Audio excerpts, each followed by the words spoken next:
Една од причините поради кои што ние одлучивме да се здружиме и да им ја пружиме потребната заштита на бегалците од почетокот на бегалската криза до денес, беше и фактот дека беше јасно дека државата ниту има волја, ниту има капацитети да им го пружи она што им е потребно додека транзитираат низ Република Македонија. Денес, после толку време, јас морам да ја истакнам повторно истата констатација.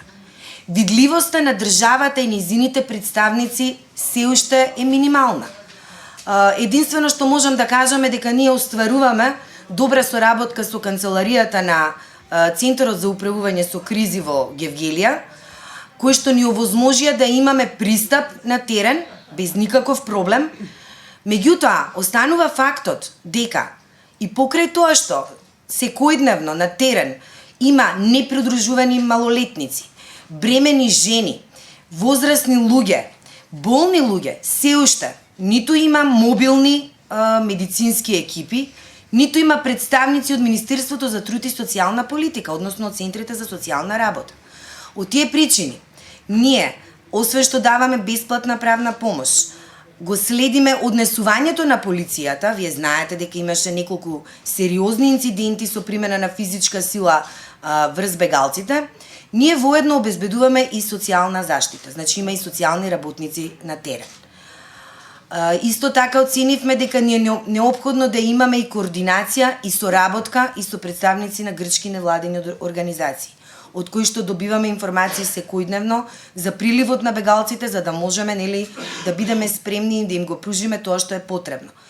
И на крајот останува и ситуацијата иста. Значи од една страна имате донации во облека и храна која што се обезбедува од Легис и други хуманитарни организации, бесплатна правна помош од Хелсиншкиот комитет, млади правници, исто така и социјална заштита, државата е одсутна.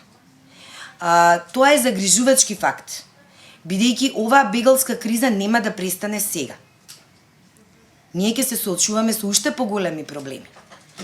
Оваа недела ние од Хелсиншкиот комитет ќе почнеме на неделна основа да ги објавуваме нашите извештаи за тоа што се случува на терен. За жал, се уште ни пристигнуваат информации непотврдени, неиспитани, бидејќи се случува со една голема брзина, дека има се уште случаи на полициски службеници кои што применуваат физичка сила врз бегалците. Значи, нехуманноста се уште во голем дел се забележува. Она што го спомна Мерсиха, ние сите, значи, не бевме ниту спречени да можеме да го видиме тоа. Дека им се наплатуваат 25 евра. Значи, буквално тоа се прави на еден бескрупулозен начин, дрзок начин. Не се ни обидуваат да го прикријат тоа што го прават. Нееднаквиот третман постои, ксенофобијата исто така постои во местата низ кои што поминуваат бегалците, и со тоа и во наредниот период сериозно ќе мора и ќе треба да се зафатиме.